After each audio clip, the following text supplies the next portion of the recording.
반갑습니다. 네. 좋은 저녁입니다. 우리 하나님 말씀 함께 보겠습니다. 요한복음 8장 1절에서 11절 말씀입니다.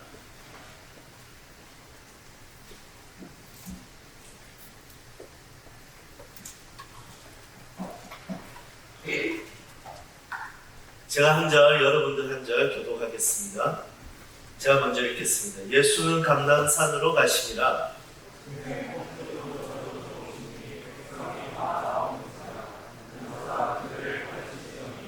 서기관들과 바리새인들이 음행 중에 잡힌 여자를 끌고 와서 가운데 세우고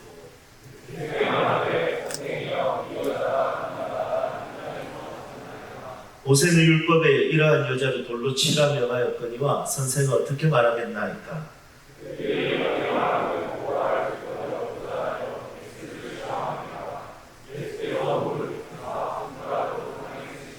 그들이 묻기를 맞이 아니하는지라. 이에 일어나 이르시되 너희 중에 죄 없는 자가 먼저 돌로 치라 하시고, 그들이 이 말씀을 듣고 양심의 가책을 느껴 어른으로 시작하여 젊은이까지 하나씩 나가고 오직 예수와 그 가운데 섰는 여자만 남았더라. 굽혀 손가락으로 땅에 쓰시니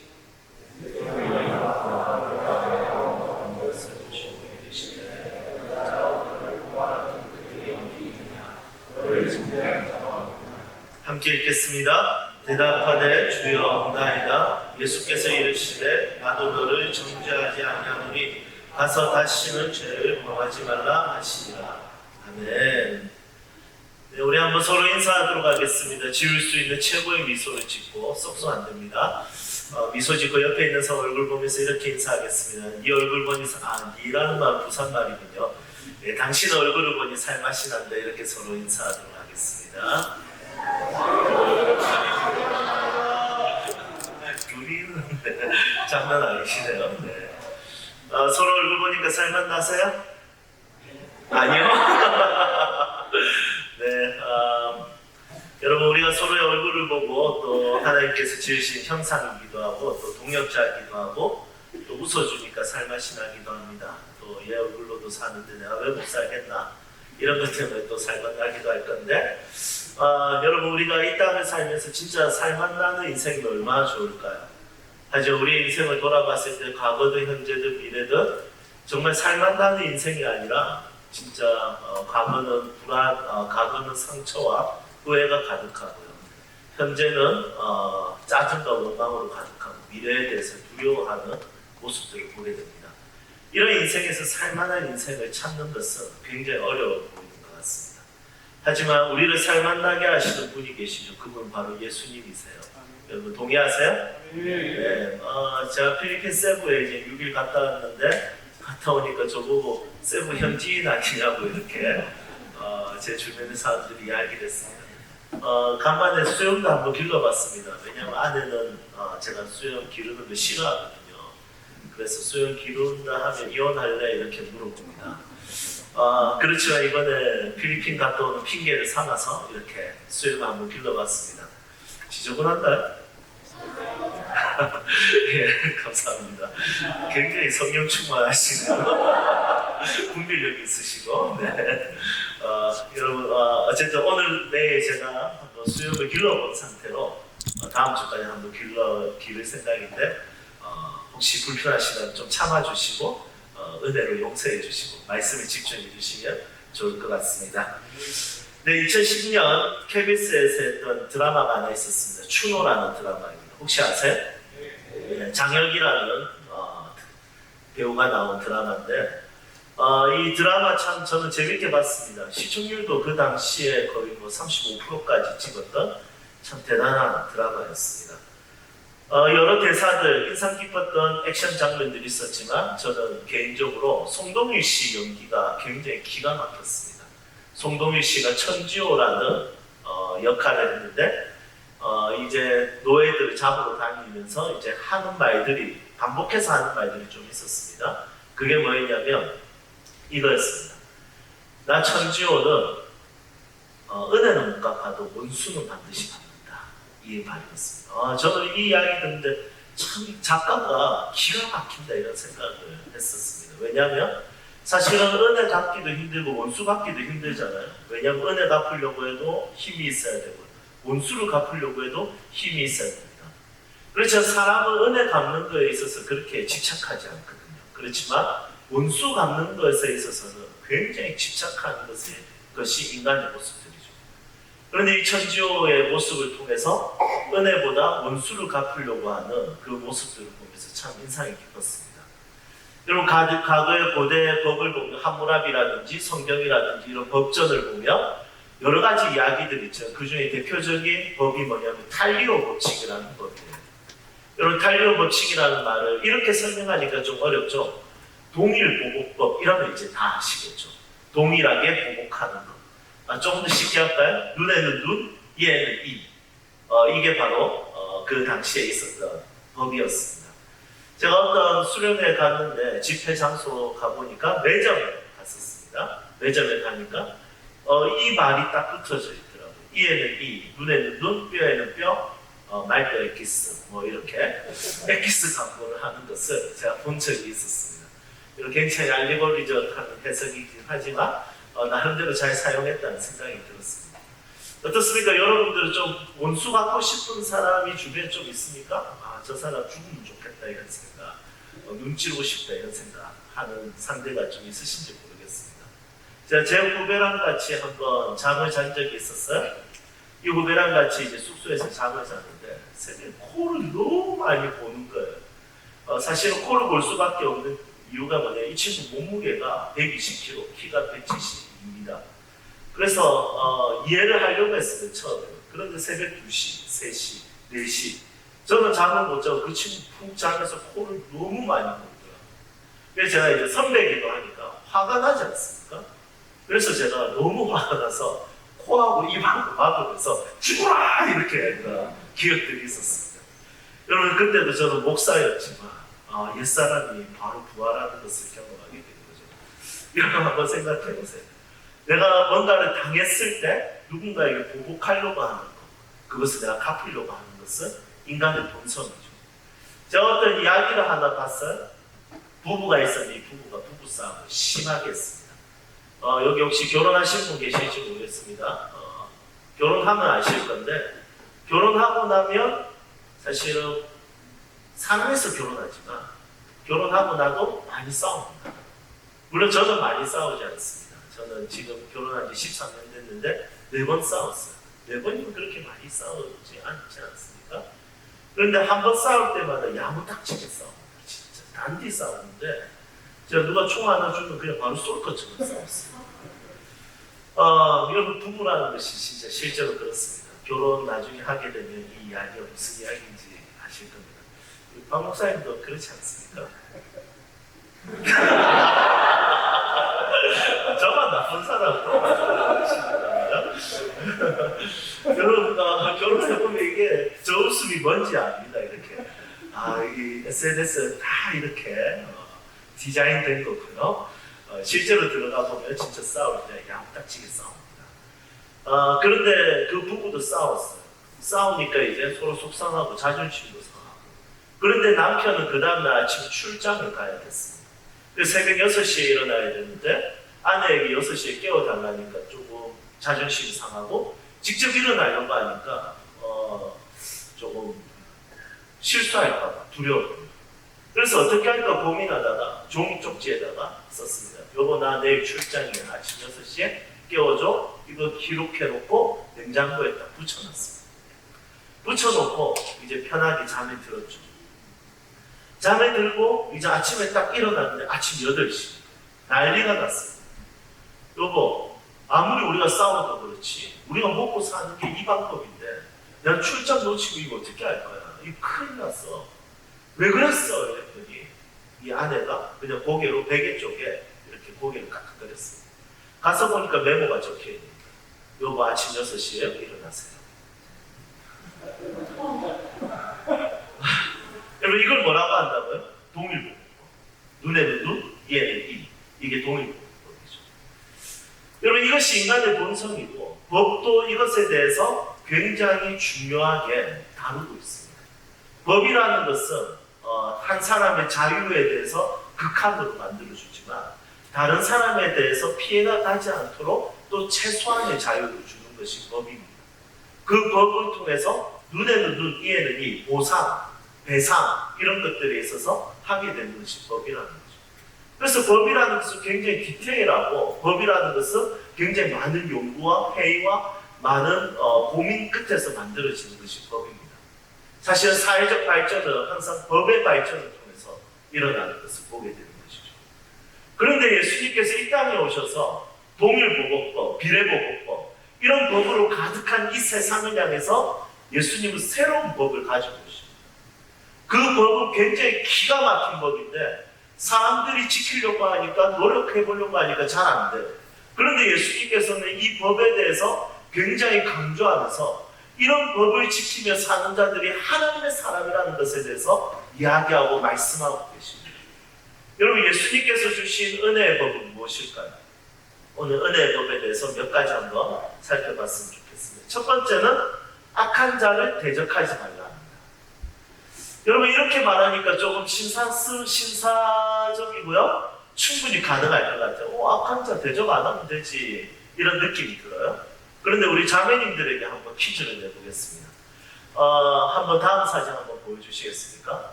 여러분, 이 형제님 누군지 아세요? 나영의 사건, 조두순 형제님입니다. 형제라는 말 붙이기도 화가 나죠. 그 작은 아이를 강간을 해서 그 아이를 평생도록 배변의 장애를 가지게 한 나쁜 사람. 이 사람 출소했죠? 이 사람 생각하면 정말 화가 납니다.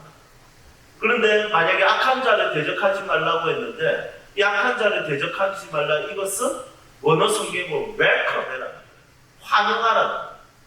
악한 자에 대해서 너무 좋아요 하라.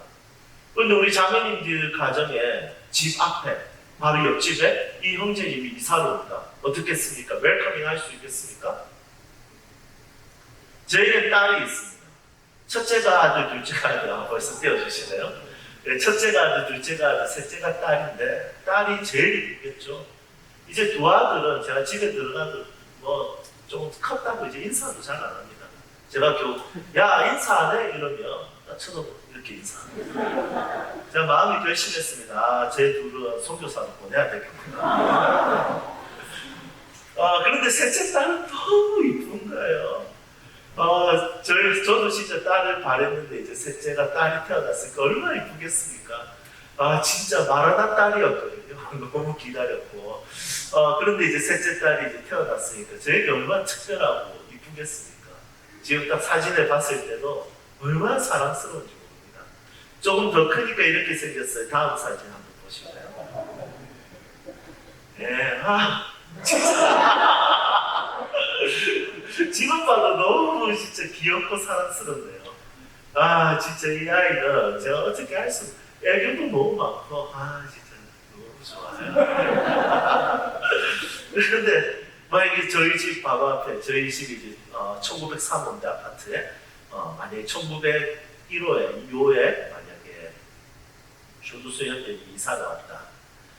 그러면 제가 웰컴을 할 수 있을까 생각했을 때 목사지만 쉽지 않을 것 같습니다. 만약에 엘리베이터 탔는데 그 형제님이 같이 탔다. 긴장이 딱 되겠죠. 그리고 그 형제님이 이쁘네 하면서 제 아이의 머리를 쓰다듬는다. 몇 살이니? 이름이 뭐니? 그럼 제가 말하지 마. 여러분, 쉽지 않을 것 같아요. 여러분, 딸은 조두순인지 모르고 말할 수도 있어요. 그렇죠. 저는 누군지 아는 상태에서 제 딸이 있는데, 제 아내가 있는데 이 사람을 웰커밍 한다는 것은 굉장히 어려울 것 같습니다. 만약에 그 형제님이 제 딸을 건든다, 그럼 저는 사회법에 맡기지 않을 것 같아요. 제가 직접 처리합니다. 테이크 파이브 바로 찍어줍니다. I'll find you 막 하면서 끝까지 찾아낼 겁니다. 여러분, 이런 거 생각했을 때 악한 자를 대적하지 않는 이 은혜의 법 지키기 쉽지 않은 것 같아요. 자, 다음 법도 한번 볼까요? 이 법은 기가 막혀요. 자, 옆에 있는 사람 한번 실수를 해봅시다. 누구든지 내 오른쪽 땅을 치거든 바로 실수하시는데, 여러분, 이거 가능하신 분 있을까요? 오늘 제가 스트레스 좀 많아가지고 좀 기회 좀 주시면 좋을 것 같은데. 여러분 여기서 오른쪽 뺨을 치거든. 그러면 오른쪽 뺨을 누군가가 때리려면 이 당시에 고대 근동 지역에서는 누군가의 뺨을 때릴 때 권위를 상징하는 오른손을 썼어요. 그래서 왼손을 쓰지 않고 오른손을 썼는데 오른손으로 뺨을 때리면 어느 쪽이 맞습니까? 왼쪽이 맞죠.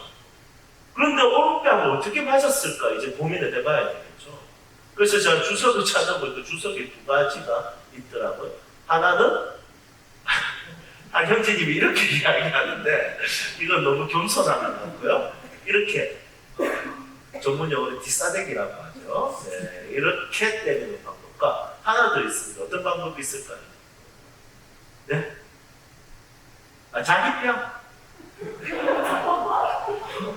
이 장면 그런 장면은 아닙니다. 어떤 방법이냐면 한번 잘 생각해 보세요. 앞에 가고 있는데 뒤에서 때리면 그러면 어느 쪽 맞습니까? 오른쪽 맞죠? 앞에 가고 있는데 뒤에서 때리면 그러면 오른쪽 맞아요. 그런데 이 치다라는 것이 헬라어로 라피조라는 단어를 쓰는데 라피조라는 단어는 막대기로 칠 때 쓰는 단어예요. 그러니까 앞에 가고 있는데 뒤에서 막대기를 팍 때립니다. 그러면 좋네요 하면서 이쪽도 커먼 이렇게 한다는 게 너무 조금 이상하지 않습니까? 그런데 예수님이 주시는 법은 오른쪽 뺨 맞으면 왼편 돌려대라 하는 거예요. 여러분 운동을 좋아하실지 모르겠어요. 저도 운동을 좋아하는데 공 하나 들고 22명이 막 짐승처럼 뛰어다니는 그런 축구나 이런 거 별로 좋아하지 않습니다. 저희 신사적이고 실내에서 하는 굉장히 젠틀한 운동 좋아하는데 제가 좋아하는 운동은 복싱입니다. 이제 복싱한 지 한 4년 됐는데 여러분 복싱은 목사에게 유리할까요? 불리할까요? 유리할까요? 아니 불리합니다. 제가 해봤을 때. 왜냐하면 제가 만약에 때렸어요. 딱 때렸어요. 그러면 목사의 본성이 죄송합니다. 그럼 맞아. 그러면 목사의 본성은 없어지고 죄인의 본성이 없어지고 요거 봐라. 여러분 3분 스파링 1라운드에 3분인데 3분 동안 여러분 이것만 반복하는 거예요. 맞고 요거 봐라 때리고 죄송합니다.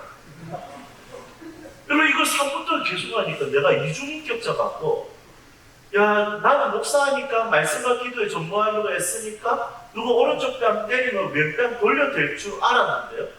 저에게 그럴 수 있는 마음과 자격과 여유가 전혀 없더라고요. 스파링 올라갔는데 그냥 목사의 칼을 완전 벗어버렸어요. 여기 와봐라 이러면서 그냥 끝까지 때렸어요. 그래서 나중에 이제 관장님께서 저희 교회 집사님이세요.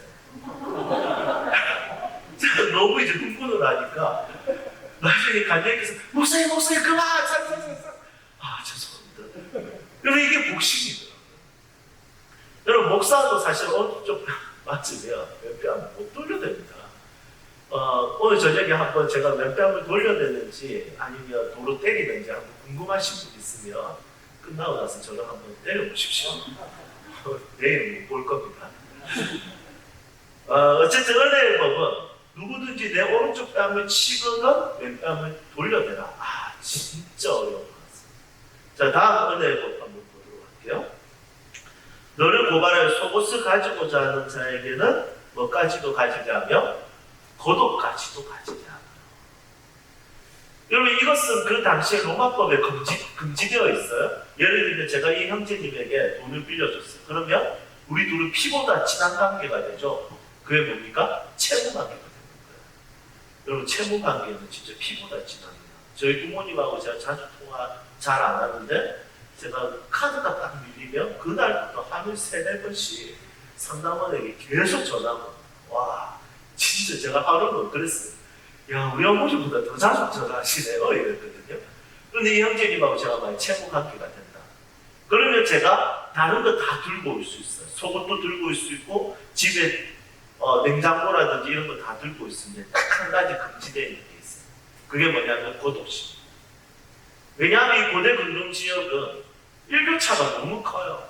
낮 시간에는 40도까지 올라가고 밤 시간에는 보통 10도 이하로 떨어집니다.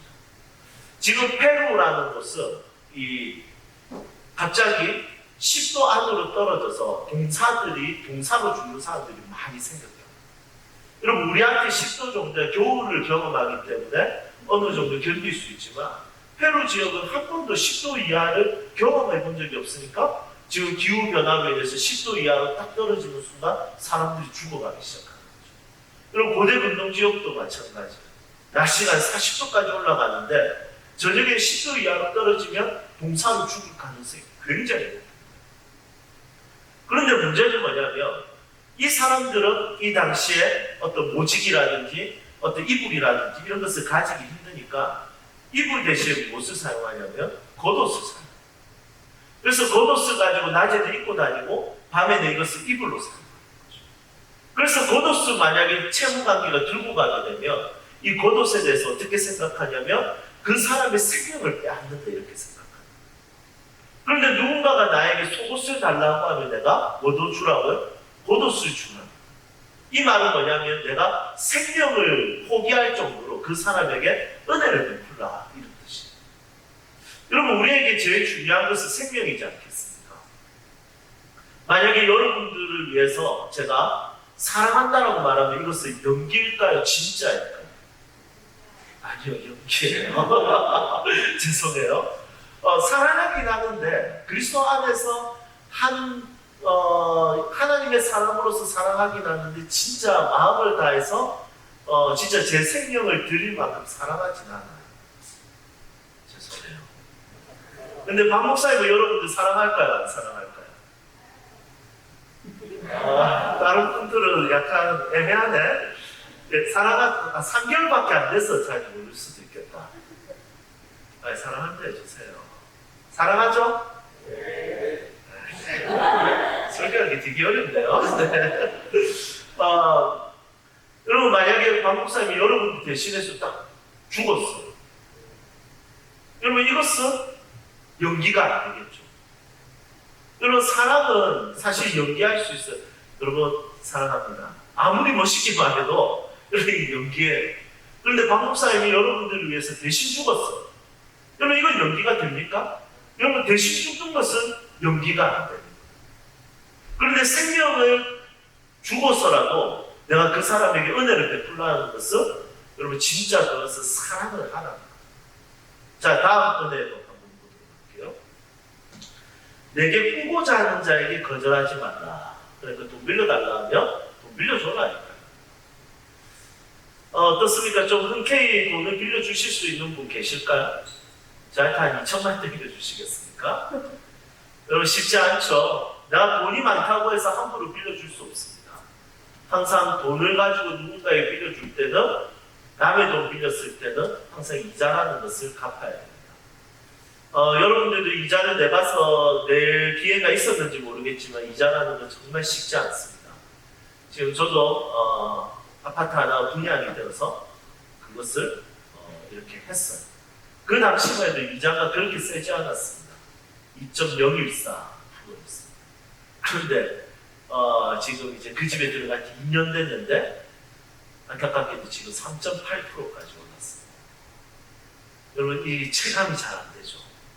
그러니까 만약에 내가 180만 원씩 돈을 냈다면 지금은 240만 원씩 돈입니다. 여러분, 완전 집이 휘청거리는 거죠. 여러분, 돈을 빌려주는 거, 대가 없이 빌려주는 거 잘 없습니다. 그리고 빌릴 때는 진짜 쉽지 않은 게 뭐냐면 내가 이 돈을 마련할 방법이 없어서 타인에게 빌리는 거죠. 그러니까 사실 빌려주는 사람 입장에서도 흔쾌히 빌려주기가 너무 어렵습니다. 왜냐하면 이 사람 나에게 빌릴 때는 갚을 능력이나 이것을 마련할 능력이 없기 때문에 빌리는 것이지, 이 사람이 진짜 이것이 가능하면 나에게 빌릴 필요가 없기 때문에 빌릴 때는 진짜 어렵습니다. 여러분, 그래서 우리는 돈 관계 깔끔해야 된다 이렇게 이야기합니다. 저도 과거에 예수님 안 믿을 때 연애할 때는 헤어질 때 항상 계좌번호를 보내줬습니다. 빌려간 거 이거 입금해요. 돈 관계 깔끔해야 되지 않겠습니까? 혹시 빌려주실 분 있으면 우선 저한테 먼저 연락해 주시고 빌리실 분 계시면 박하는 목사님께 연락하시면 되겠습니다. 여러분 사실 너무 어려워요. 돈 빌리고 돈 빌려주는 관계. 여러분 가족이라고 해서 이거 쉬울까요? 저희 어머니는 저희 이모한테 돈을 빌렸습니다. 그런데 저희 이모는 그 돈을 어떻게 벌었냐면 그 돈을 저희 이모는 술집 사장님이셨습니다. 술집 사장으로 돈을 어렵게 벌었고 어떤 경우는 하면 안 되는 것을 하면서 그 돈을 벌으셨습니다. 그런데 저희 가정이 진짜 어려웠습니다. 아버지 신용불량, 어머니 신용불량, 저희 집안이 완전히 끝장났을 때 저희 이모한테 저희 어머니께서 2천만 원 빌렸습니다. 지금 제 기억으로는 제가 9살 때 이야기입니다. 그런데 집이 이제 그걸 갚을 능력이 됐을까요? 될까요? 안 되죠.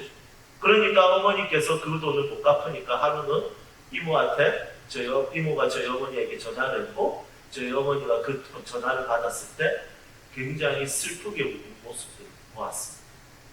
1년이 지났습니다. 그 이모가 집에 있는 제가 저한테 전화를 하셨습니다. 그럼 이모께서 저에게 이렇게 이야기했습니다. 야, 종아야, 너가 애미가 내가 몸 팔아서 번 돈을 너가 애미가 다 닦았었다. 이제 네가 갚아라. 여러분 10살 때 어린 나이에 무슨 말인지 어떤 이야기인지 몸 파는 게 뭔지도 모르는 그 나이에 여러분 그 이야기 들었을 때 그냥 눈물만 났어요. 여러분 가족 관계라고 돈을 빌리고 돈을 빌려 쓰고 돈을 갚고 그것에 대해서 대가를 지불하는 거 진짜 어려운 일이라는 걸 제가 어렸을 때 경험한 적이 있었습니다. 어렸을 때 20대 때 어떤 책을 읽었어요. 그 책에 보니까 이렇게 되어 있더라고요. 가난한 것은 힘든 게 아니라 조금 불편한 거. 제가 그 책 바로 찢어가 쓰레기통에 버렸어요. 왜냐하면 이 사람은 진짜 가난해 본 적이 없습니다. 가난해 보면 압니다. 가난한 것은 불편한 게 아니라 진짜 힘든 거예요. 절망적인 거예요. 아픈 것이고.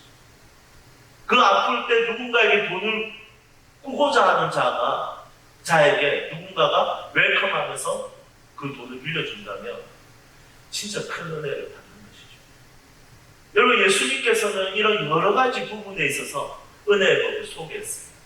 어떻습니까? 여러분들이 이 중에서 이 은혜의 법을 지킬 수 있는 것이 가볍게 지킬 수 있는 것이 한 가지라도 있을까요? 한 가지라도 더 있다면 저에게 연락 주시고 특히 돈을 구워주실 수 있는 분들은 꼭 연락 주십시오. 그런데 연락 안 오는 거 제가 알고 있습니다. 왜냐하면 쉽지 않기 때문에. 그렇죠. 예수님께서는 이 법을 왜 주셨을까요? 우리에게 지키라고 주셨을까요? 네, 맞습니다. 우리에게 지키라고 주셨습니다. 하지만 그 이상의 것이 있습니다. 그것은 뭐냐면 예수님이 우리의 인생에 이 은혜의 법을 베푸시는 분이십니다.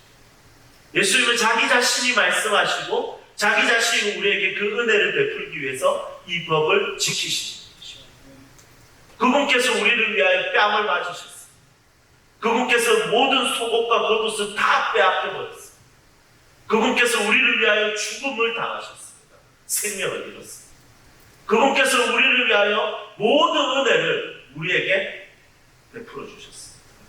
사랑받을 자격이 없는 우리가 사랑을 받게 되었고 우리의 어떠함과 상관없이 그분은 우리를 용납하고 용서하고 우리를 안아주고 아들로 딸로 우리를 맞이해 주셨습니다. 여러분 은혜라는 것은 사면이 아닙니다. 사면이라는 것은 그래 너 죄 없어 이렇게 하고 그냥 가볍게 취급하는 것입니다. 하지만 은혜라는 것은 무엇이냐면 사면 정도가 아니라 그 사람을 자신과의 관계 속으로 끌어들이는 것입니다. 넌 나의 아들이야, 나의 딸이야. 내가 너의 어떠함과 상관없이 내가 사랑하기로 결심하였고 내가 너와 함께 동행하고 내가 너와 함께 먹고 마시고 즐길 것이라는 예수님의 의지가 그 은혜 속에 담겨져 있는 것입니다. 여러분 우리는 용서받은 정도가 아니라 그것을 뛰어넘어서 우리에게 주시는 예수님의 더 크고 더 놀라운 은혜가 있습니다.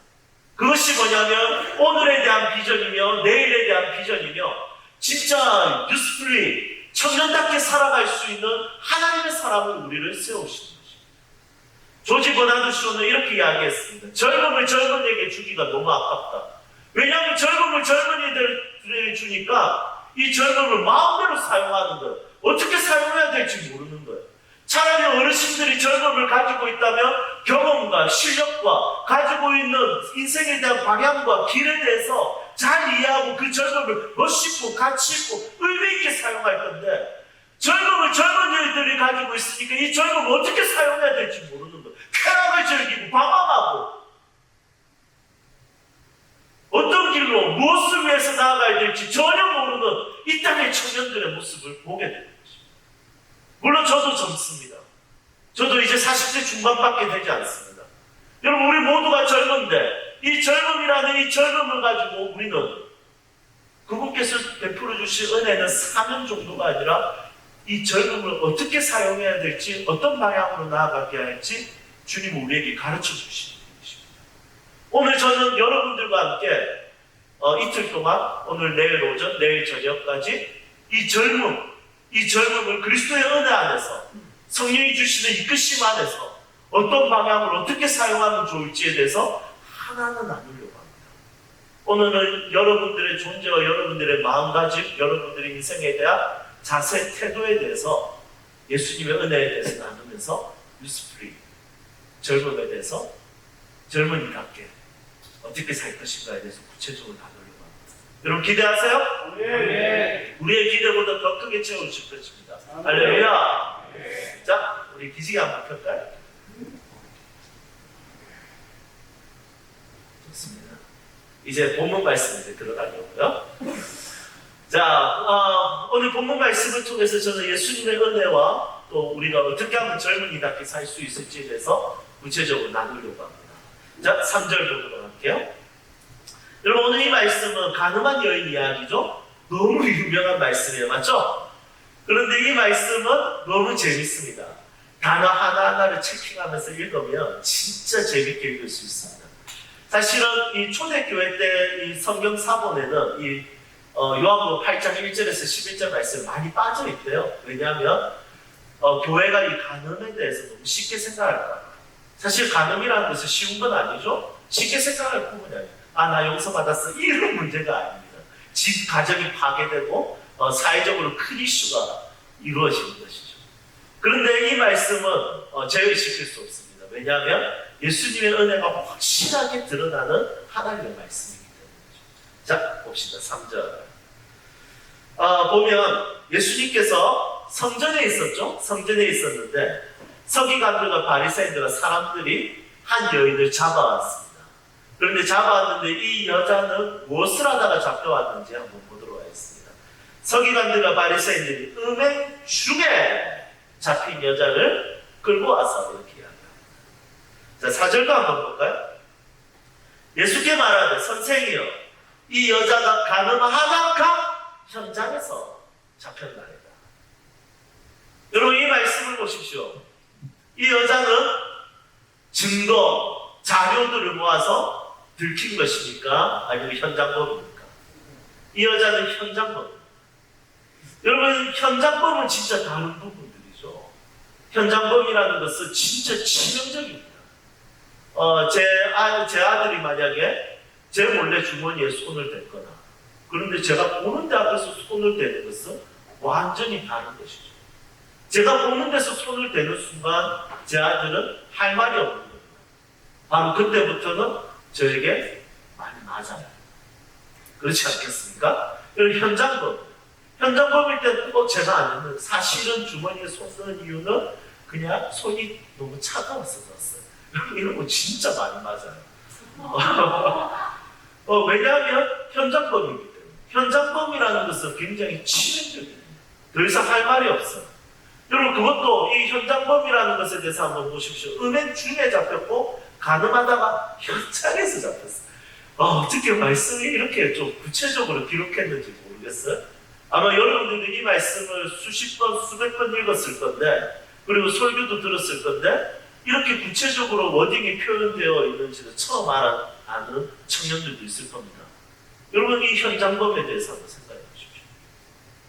여러분, 가늠하는 현장에서 이 남자는 어디로 갔는지 모르겠습니다. 이 여자는 옷을 벗고 있었을까요? 입고 있었을까요? 여러분, 너무 이 부분은 쉽습니다. 존 파이퍼 목사님은 이렇게 이야기합니다. 성경은 주름진 책이다. 왜냐하면 문헌으로 되어 있고 글로 되어 있기 때문에 주름진 책이다. 그런데 이 주름을 쫙 펴서 읽을 수 있는 방법은 상상력이다. 이렇게. 여러분, 그렇다면 상상할 수 있습니다. 이 여자는 지금 어떤 상태인지 상상할 수 있습니다. 갑자기 문이 열립니다. 들이닥칩니다. 이 여자는 쾌락을 즐기고 있습니다. 한 남자와 함께. 그리고 이 남자는 순간적으로 확 도망가 버린다고 합니다. 왜냐하면 그 남자의 이야기가 기록되지 않았기 때문에. 이 여자는 순간적으로 자기의 몸을 감추기 위해서 이불을 덮든지 겉옷을 덮든지 어떻게든 몸을 숨기려고 했을 겁니다. 하지만 사람들이 들이닥쳐서 사람들은 그냥 옷 입을 시간을 줬을까요? 몸을 가릴 수 있는 여유를 줬을까요? 여러분, 주지 않았던 것 같아요. 3절 다시 한 번 더 보세요. 음행 중에 잡힌 여자를 어떻게 데리고 왔습니까? 끌고 와서 이렇게. 여러분, 순간적으로 들이닥쳐서 자기의 몸을 감출 수 있는 시간도 없이 그냥 그대로 끌고 오는 거예요. 여러분, 끌고 올 때 내 스코트가 아니겠죠? 때리고 침을 뱉고 욕을 하고 레위기 말씀에 있는, 신명기 말씀에 있는 돌로 쳐 죽이라는 말을 하면서 이 여자는 가늠한 여인을 하면서 사람들이 보는 데서 전부 다 외칠 겁니다. 이 여자는 가늠하다가 걸렸어. 현장에서 잡혔어. 그럼 사람들이 침을 뱉고 더러운 여자 막 이러면서 난리가 났을 것입니다. 여러분, 우리는 이 정도 충분히 상상할 수 있을 거예요. 죄송합니다. 그리고 끌고 와서 예수님께서 말씀을 가르치고 계셨습니다. 성전에서. 그리고 이 여자를 어디에 세웠는지 한번 보십시오. 너무 구체적입니다. 말씀이. 가운데 세우셨어요. 여러분, 지금 우리가 이렇게 예배를 드리는데 한 여자를 끌고 와서 옷을 벗고 있는지 입고 있는지 모르겠지만 어쨌든 여러분, 지금 이 여자는 굉장히 수치스러울 겁니다. 왜냐하면 이 당시의 문화는 체면 문화거든요. 체면 문화는 안 해도 되는 걸 해요. 예를 들면 우리 부산 사람들은, 경상도 사람들 이런 게 있어요. 아버지들이 막 친구들하고 밥 먹잖아요. 그리고 막 약주 한 잔씩 하잖아요. 그러면 기분 좋으면 안 해도 되는 거예요. 부산말 그대로 기바이다, 내가 쏠게. 그럼 아내는 열받죠. 기바이 안 해도 되는 거예요. 체면 문화에서.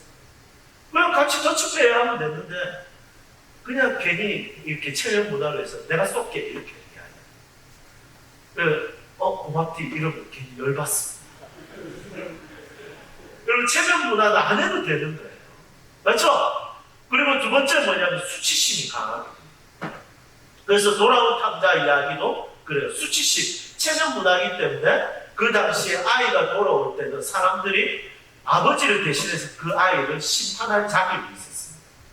그 아버지가 항상 이렇게 보았던 이유가 뭘까요? 그 동네에 그 아들이 들어왔을 때 다른 사람들이 먼저 봤을 때 아버지를 대신해서 심판할 수 있는 권한이 있기 때문에 아버지가 자칫 잘못하면 아들이 들어오는 순간 다른 사람에게 죽을 수 있기 때문에.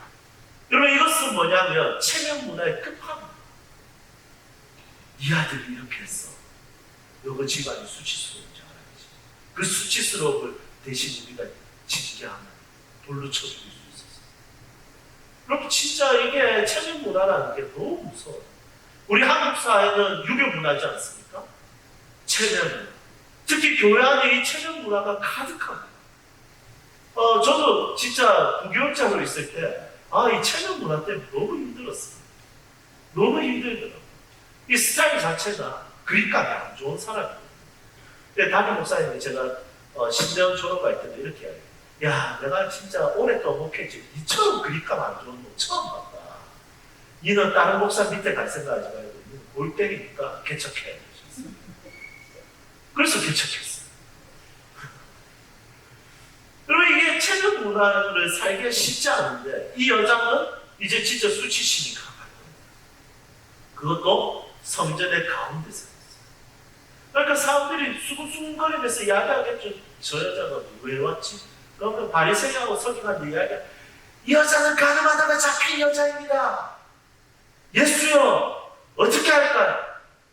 모세의 법으로는 돌로 쳐 죽이라고 되어 있는데 어떻게 할까요? 여러분, 이것은 예수님을 다리를 걸 수 있는 방법이거든요. 왜냐하면 돌로 쳐 죽이는 순간 이 당시에 이스라엘은 로마의 지배 아래 있었기 때문에 로마의 허락이 없으면 돌로 쳐 죽이지 못해요. 그래서 사형을 시키려면 항상 로마에게 허락을 받아야 돼요.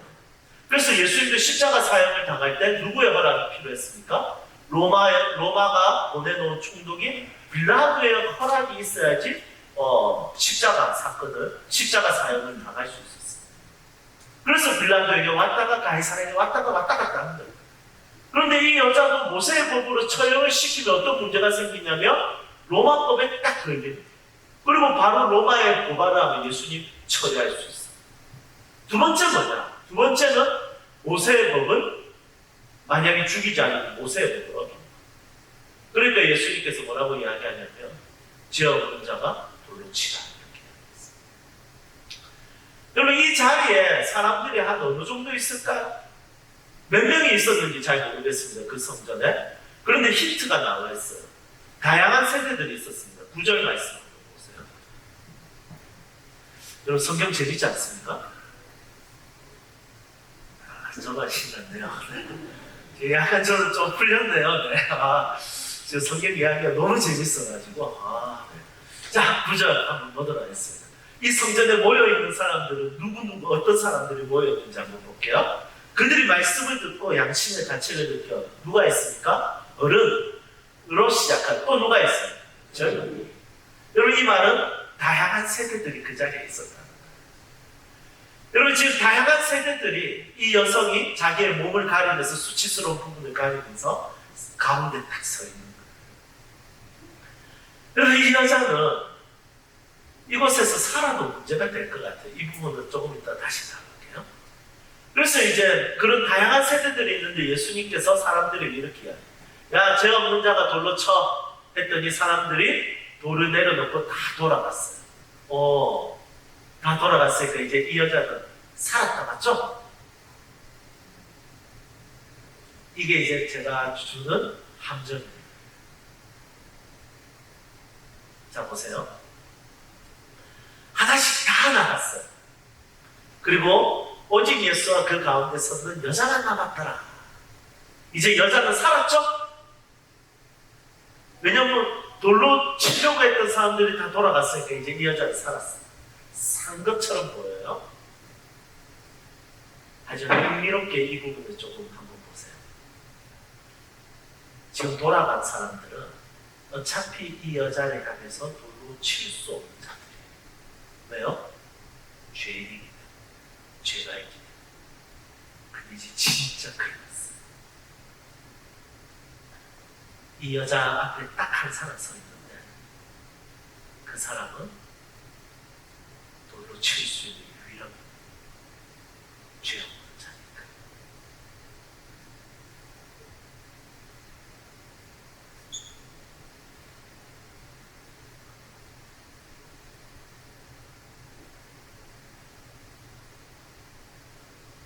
절대자와의 1대1의 만남. 그리스도인을 청년답게 만드는 데 있어서 첫 출발.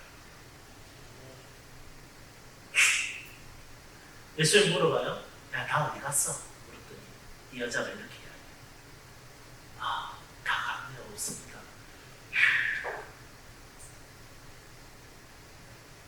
11절 보세요.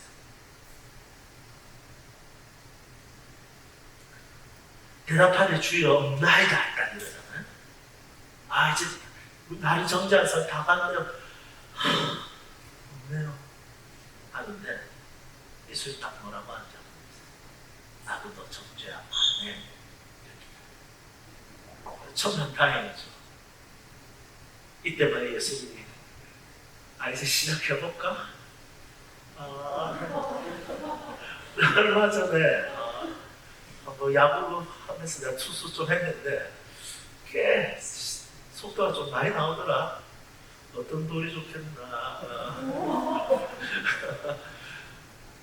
여러분 이 이스라엘에 누군가를 처형시킬 때 돌을 쓸 때 이만한 돌이 아니라 거의 이만한 돌, 거의 두 손으로 들고 이렇게 내리치는 그런 돌입니다.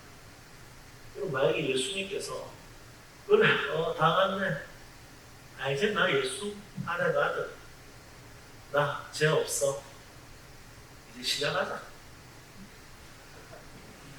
그럼 이 여자가 이제 끝이 할 말이 없는 거예요. 왜냐하면 죄 있는 자는 돌로 칠 수 있는 자격이 없기 때문에 돌아가는 게 맞아요. 그들이 이제 다 돌아갔다고 해서 이 여자가 살았다.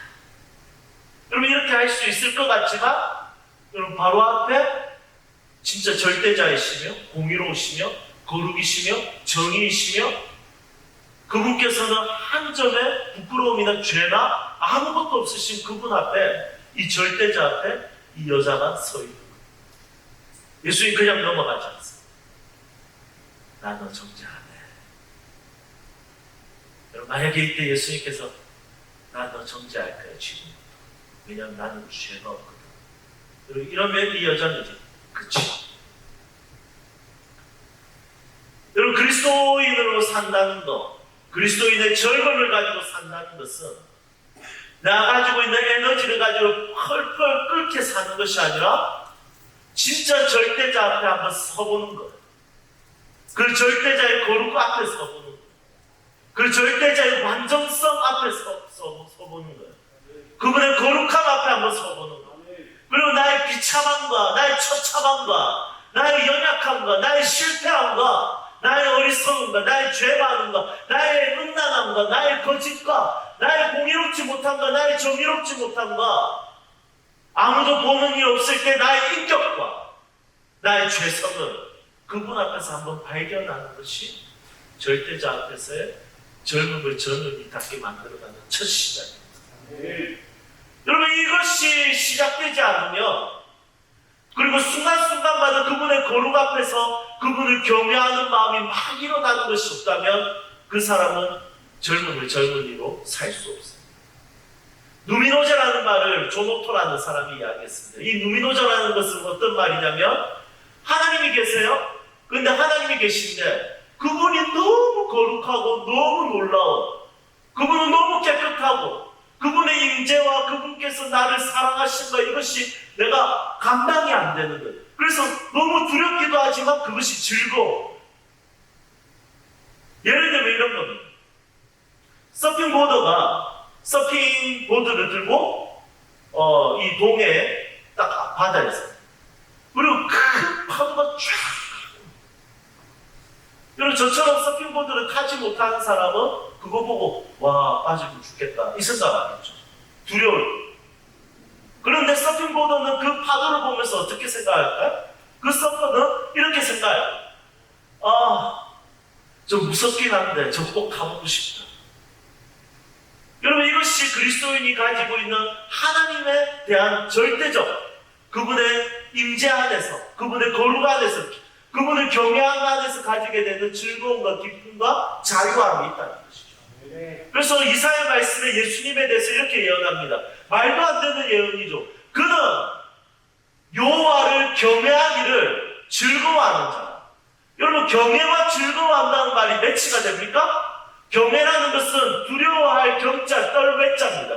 두려워해서 덜덜 떠는데 그 두려워하는 마음이 즐겁다. 예수님에 대한 그런 예언이 있어요. 여러분 우리가 하나님 앞에서 하는 것은 무엇입니까?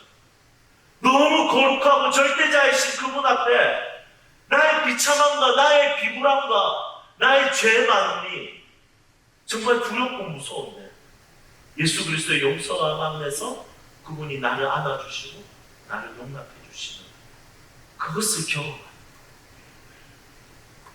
여러분 저는 지금도 목사지만 순간순간마다 진짜 죄의 비참함을 많이 느낍니다. 어떻게 해야 될지 내가 진짜 쓰임받아도 되는지 순간순간 거울 보고 깜짝 놀라. 우와 내가 목사라니 내가 어떻게 목사지? 깜짝 놀라. 예배를 인도하러 올라가기 전에 나의 삶을 돌아보고 내 생각을 돌아보고 내 마음을 돌아봤을 때 악하기 그지 없습니다. 너무 더럽습니다. 너무 추잡습니다.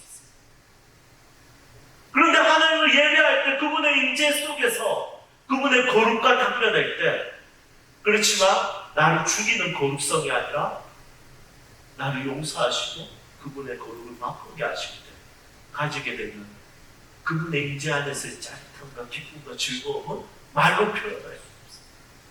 그럴 때 몸이 막 움츠러들어요. 아무 말도 못해요. 그냥 경배하게 돼요. 엎드리게 돼요.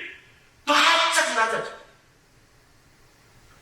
여러분들이 이런 경험들을 많이 하시기를 주님의 이름으로 축복합니다. 여러분, 이 시대의 그리스도인의 가장 큰 문제는 뭐냐면 지적인 경험은 많은데 하나님의 임재에 대한 경험이 없어요. 그분의 거룩과 절대자 앞에서의 1대1의 만남, 그분의 임재 속에서 그분은 거룩한데 나는 어쩌지? 하지만 예수 그리스도께서 나를 용서하시고 나를 용납해 주셨어. 그것에 감사하고 즐거워하는 그 경험과 그 예배에 대한 즐거움을 상실한 시대가 되고 있습니다. 여러분, 코로나19는 예배에 대해서 선택적으로 우리가 할 수 있게 되었습니다. 그래서 송민령이라는 데이터 전문가는 이렇게 이야기했죠. 코로나19는 만남을 선택적으로 하게 됐다. 이게 무슨 말이냐면 과거에는 누가 가기 을에게 여기 와 했을 때 무조건 가야 돼. 그런데 이제 코로나19로 인해서 가기 싫으면 안 가도 돼. 코로나 때문에. 그러면 다 이해가 돼요. 그래서 이제는 선택할 수 있게 됩니다. 예를 들면 오늘 제가 이렇게 집회 전에 이제 목사님께서 식사를 하시겠습니까? 물었을 때 제가 식사를 하고 싶으면 어떻게든 네 했을 거예요. 맞죠? 그런데 제가 아니요 라고 대답했어요. 다른 이유를 붙였죠. 필리핀에 갔다 와서 코로나 검사를 하는데 인중을 할 거라. 그래서 여러분 진짜 필리핀 가니까 코로나 검사가 엉망진창이에요. 코에 넣지도 않더라고요. 제가 너무 웃겨가지고. 그래서 제가 컴온 제가 이렇게 했는데 오케이 괜찮아 가 이러더라고요. 그래서 제가 땡큐 하고 오케이 왔는데, 여러분 만약에 코로나19라는 거 과거에는 집회를 가기 전에는 무조건 식사를 할 수밖에 없었어요.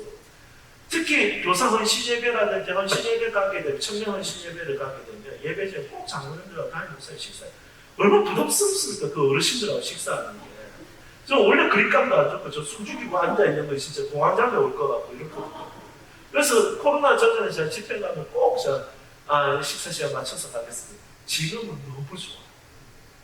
제가 집회가 아직 많이 남아서 코로나19 때문에 다음 기회가 좀 하겠습니다. 제가 설교에 최선을 다하겠습니다. 너무 좋습니다. 여러분 선택할 수 있게 됐어요. 그런데 예배라는 것이 그렇지 않습니까? 여러분 코로나19에서 진짜 선택에서 벗어난 것이 예배가 되어 있습니다. 그런데 이런 상황 속에서 그리스도인들 중에 예배를 절대로 빠지지 않고 그 선택 상황에서 예배를 선택할 수밖에 없는 자들이 있는데, 그 사람들은 무미노제를 경험한 사람들. 절대자 앞에서 나의 비참함과 나의 죄 많은 걸 발견하고 그분의 용서가 얼마나 크고 위대한지를 깨닫고 그것을 예배 때마다 고백하고 경험하는 자들은 예배를 선택할 상황으로 절대로 여기지 않습니다. 차라리 다른 것은 선택합니다. 자, 계속해서 한번 좀 볼까요? 예수님께서는 이제 이 여자를 향해서 본격적인 은혜를 베풀려고 마음을 먹으셨어요. 이 짧은 메시지 안에, 이 11절에 있는 예수님의 짧은 말씀 안에 이 여자를 향해서 예수님은 과거와 현재와 미래를 책임지겠다는 예수님의 의지가 담겨져 있어요. 한번 볼까요? 자, 지금 읽을 때 시제를 한번 생각하면서 읽는 거예요. 예수님의 말씀에 시제의 과거와 현재와 미래가 있습니다. 자, 11절 같이 읽겠습니다. 시작. 아멘.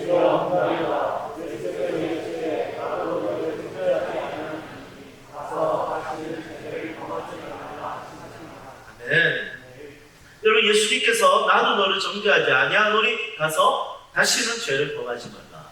여러분, 시제를 찾을 수 있겠습니까? 과거와 현재와 미래를. 자, 정죄하지 아니하노니 이것은 과거입니까? 현재입니까? 미래입니까? 과거죠. 죄에 대한, 방금 지은 죄에 대한 정죄, 과거에 대한. 그러면 가서 이건 뭡니까? 현재에 대한. 다시는 죄를 범하지 마. 다시는 이건 뭡니까? 미래에 대한 시작. 여러분, 이 짧은 메시지 안에 예수님께서는 과거와 현재와 미래에 대해서 이 여자를 책임지겠다라는 의지가 있습니다.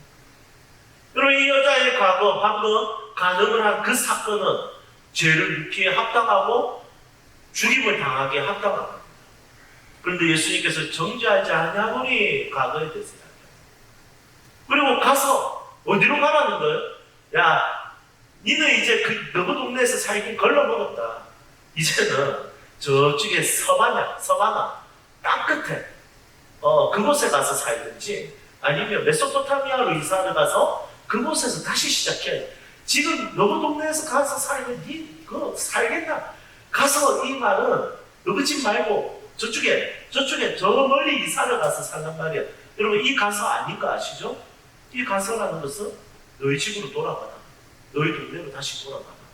현재 삶으로 돌아가라. 돌아가도 괜찮을까요? 여러분, 괜찮을 것 같아요. 왜냐하면 미래에 대한 이야기가 다시는 이 다시는이라는 은혜가 참 큰 것 같아요. 이 인생에 아무도 기대 안 할 수도 있고 니도 기대 못 할 수도 있는데 나에게는 너의 미래가 보여. 다시 너의 미래에 대해서 내가 할 이야기가 있어. 죄를 범하지 마. 지침서를 주시죠. 그럼 지침서를 주는 이유가 뭘까요? 이 여자의 미래를 기대하기 때문이죠. 예수님께서 이 짧은 말씀 하나에 정죄하지 아니하노니 과거, 가서, 현재 다시는 미래를 책임지겠다라는 의지를 다. 여러분, 이 말은 신학적으로 어떻게 볼 수 있냐면 이렇게 볼 수 있습니다. 예수님은 그리스도시다. 왜 그리스도가 과거와 현재와 미래를 책임진다는 말일까요? 그리스도라는 것은 그 당시 기름 부음을 받다라는 뜻이거든요. 그러면 기름 부음을 받는 직분이 있었어요. 그 직분은 뭐냐면 제사장, 왕, 선지자였어요. 여러분, 제사장은 뭐 하는 사람입니까? 죄 지은 사람이 짐승을 끌고 오면 그 짐승에다가 죄를 전가해서 이 사람의 죄를 해결해주는 역할을 하는 것, 그것을 돕는 역할을 하는 사람이 제사장. 그래서 제사장이라는 직분은 과거를 해결해주는 직분. 왕은 어떤 직분입니까? 현재의 백성을 다스리는 직분입니다.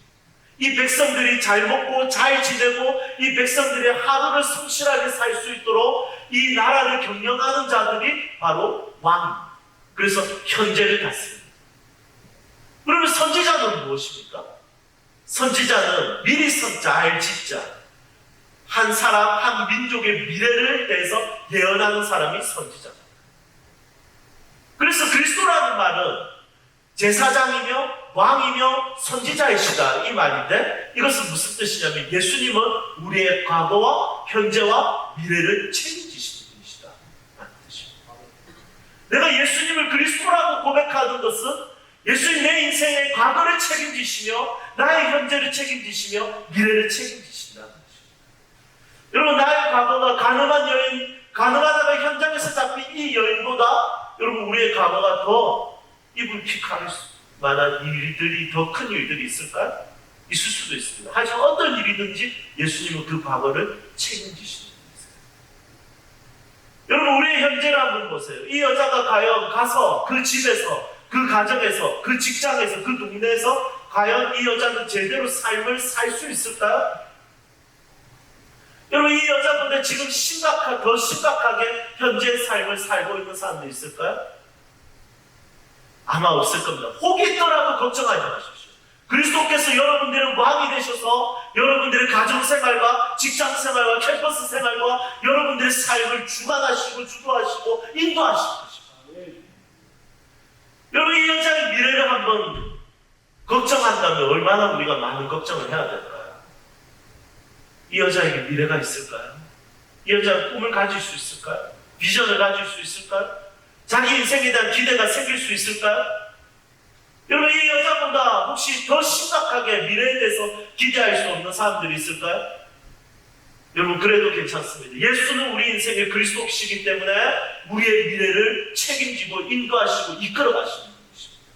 그분께서 나를 부르셨기 때문에 그분은 우리를 책임지시고 인도하십니다. 그런데 그냥 책임지시는 것이 아니라 우리의 과거의 상처와 후회는 추억으로 만드시고 우리의 현재의 원망과 짜증은 감사와 기쁨으로 만드시고 우리의 내일에 대한 불안과 두려움은 기대와 소망으로 만드시는 분이 예수 그리스도십니다. 여러분, 이제 청년들은 중간 세대입니다. 청년들은 중간 세대로서 이제 과거도 있고 현재도 있고 이제 앞으로 살아갈 미래도 있습니다. 하지만 이 중간 세대를 살아가고 있는 여러분들 세대에 또 나의 세대, 우리 세대에 예수님이 내 인생의 그리스도가 된다는 것은 마음껏 젊음을 젊은이답게 살 수 있는 수많은 삶의 사항들이, 조건들이 이루어지는 데 있어서 굉장히 중요한 요소라는 것입니다. 여러분, 예수님이 여러분들의 인생의 그리스도가 되신다는 것을 여러분들도 믿으시고 나의 과거와 현재와 미래를 책임지신 그분과 함께 여러분 젊은이답게 살 수 있기를 주님의 이름으로 축복합니다. 저는 지내면서 이제 예수님을 고2 때 만났어요. 만나고 이제 재밌게 신앙생활했습니다. 그리고 신앙을 하게 됐고 전도사가 됐고 목사가 되었습니다. 어떨까요? 지금까지 실수가 많을까요? 작을까요? 엄청 많습니다.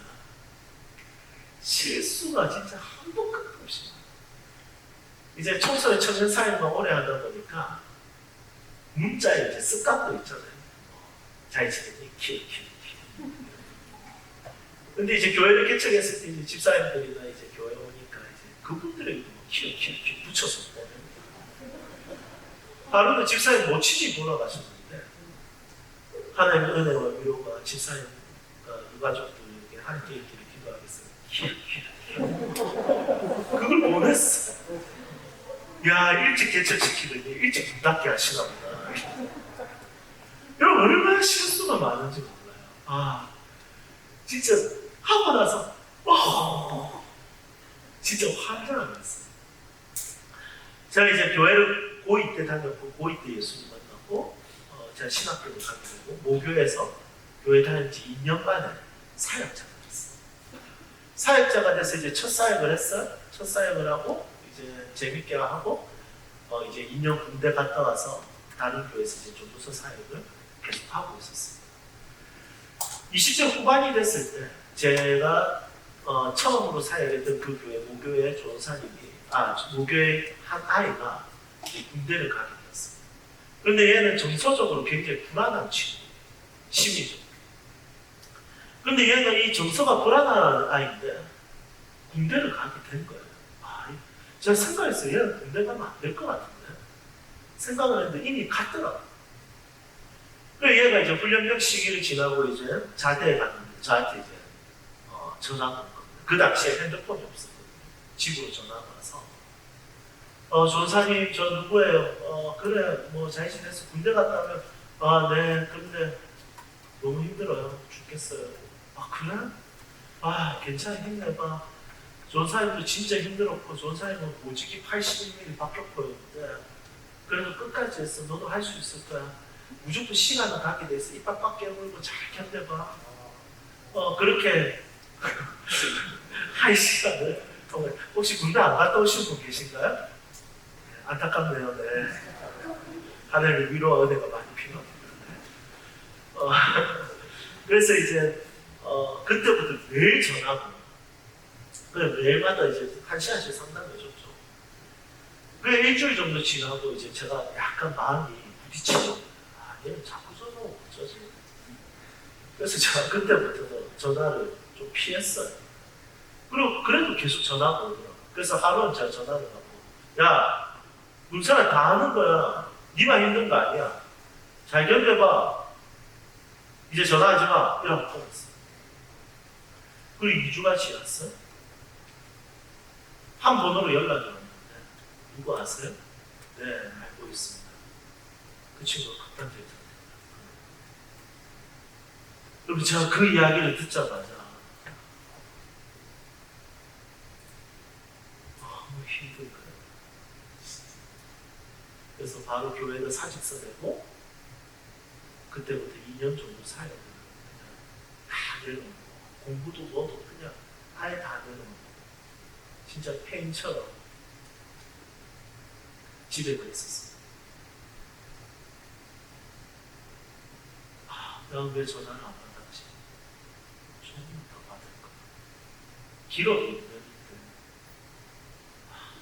너무 후회가 됩니다. 사실은 그 일을 그 친구 부모님이 모르지 않습니까? 그래서 제가 할 수 있는 게 없으니까 그냥 그 친구 부모님을 찾아갔어요. 솔직하게 말하고 용서를 했어요. 다행히도 그 부모님이 용서해 주시고 전사님도 사역을 그만두기 아까우니까 계속 사역하세요 하고 다시 시작했어요. 여러분 제 인생이 정말 치명적인 사건이었죠. 그때부터는 전화 받는 것에 굉장히 민감해졌어요. 연락 오면 무조건 답장을 하든지 무조건 전화를 하든지 무조건 회신을 하든지. 그러니까 제 폰에는 지금도 일이 없어요. 저희 아내가 거의 뭐 노이로제 걸린 사람 같다고 맨날 그렇게 해요. 저희 아내는 ENFP 성격이라서 매일의 숫자가 막 176개 막 뜨고 뭐 어떤 건 1760개 뭐 이랬거든요. 저는 그게 진짜 이해가 잘 안 가기도 하지만 제가 정말 심각할 정도로 연락이 돼서 그리고 그러면 반복되는 실수가 없어야 되잖아요. 없어야 되는데 저희 아버지가 술을 너무 좋아하세요. 알코올 중독자신데 그러니까 새벽 4시, 5시까지 약주를 드시고 오시면 항상 저한테 전화가 와요. 야, 데리러 가. 어디 경찰서야? 그럼 이제 제가 데리고 오시고 오고. 그게 너무 힘들더라고요. 그거를 결혼하기 전까지 32살 때까지 그것을 계속하고 결혼하고 나서도 39살까지 하고 결국 폐암으로 돌아가셨어요. 근데 돌아가실 때 제가 꼭 하고 싶은 말이 있었는데 제가 끝까지 못했던 말이 있어요. 그게 뭐냐면 제가 20대 후반이 지나서 이제 30대 초반이 됐을 때 아버지가 그렇게 하는 게 너무 화가 나는 거예요. 그래서 제가 새벽 4시, 5시 와도 어떤 날은 전화를 이불로 안 받았던 적이 있었어요. 그런데 그날 아버지가 여전히 그렇게 전화가 와서 전화를 안 받았는데 그럼 바보죠. 이미 그런 것 때문에 문제가 일어난 것을 경험하면 이제 반복적인 실수는 안 해야 되잖아요. 한 10분 정도 지났나? 그래서 너무 놀래서 무슨 소리지 하고 이제 바깥쪽으로 문을 열고 나갔는데 저희 집이 그때 4층이었는데 엘리베이터가 없었고 아버지는 계단을 올라오시는데 한 줄에 8칸이었는데 8번째 계단을 디디다가 너무 약주에 많이 취해 계시니까 뒤로 넘어지죠. 난간을 잡으려고 하는데 너무 많이 취해 있으니까 그걸 못 잡고 그대로 뒤로 넘어지죠. 거기에 이제 그리고 제가 그것을 보면서 또 실수를 병원에 이제 앰뷸런스 불러서 아버지 뇌출혈과 굉장히 육체적으로 많은 어려움을 겪었어요. 아버지는 모르죠. 제가 잔다고 못 받은 걸 알고 있었으니까. 근데 항상 그 양심에 갇혀 있었어요.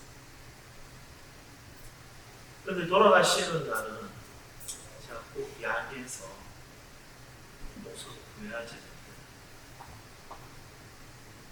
말 못하겠더라고요. 용기도 없고 실수도 많고 반복적으로. 제가 목사 안수 받기 전날에 하나님 저 내일 목사 안수 받는데 목사 안수 받아도 될까요? 저 목사 돼도 될까요? 저 목사 되면 하나님 후회하실 것 같은데 저 그냥 평신도로 살든지 그냥 조도사로 그냥 평생 살아도 됩니다. 이중직해도 됩니다. 저 목사 자격도 하나님께서 후회하실 것 같습니다. 저 똑같은 실수를 몇 번을 했는지 모르겠습니다. 그래서 저 안수 받아도 될까요? 하고 밤에 기도하고 다시 잤다가 또 잠이 안 와서 또 기도하고 하나님 저 못할 것 같습니다 하면서 또 잤다가 또 일어나서 기도하고, 아 이대로 가면 나는 안수 그냥 안 받고 도망가야지 그렇게 생각했었어요. 근데 그날 도저히 잠이 안 와서 성경을 딱 봤어요. 펴서 로마서 말씀을 쭉 읽는데 이 말씀을 저에게 주셨어요. 하나님의 은사와 부르심에는 구애하십니다.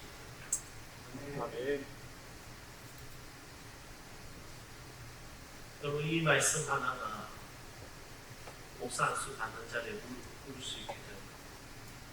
지금도 실수 많고 죄 많고 부족한 많지만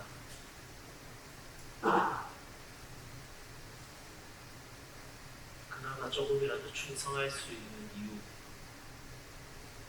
그나마 부르신 길을 갈 수 있는 이유, 동기, 예수께서 나의 과거와 현재와 미래를 책임지시기에 하나님은 나를 부르신 것에 있어서 후회하지 않으신다는 이 말씀 하나가 오늘 살게 하는 것을 경험하였습니다. 그리고 여러분들은 이제는 지금은 경험과 지혜롭게가 어울리는 자들이 아니라 젊음과 뜨거움이 어울리는 나이입니다. 저도 그렇고요.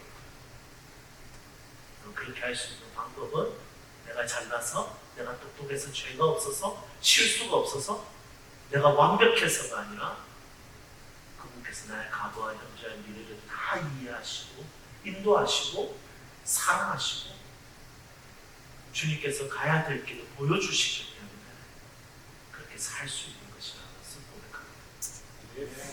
여러분 응원합니다. 여러분들의 과거가 어떠하든지 상관없이 주님이 여러분들 사랑하시고 이해하십니다. 여러분들의 현재 모든 불안과 짜증과 원망들 주님께서 그것을 다 바꿔주실 것입니다. 미래에 대한 모든 두려움들을 용기나게 하실 것입니다.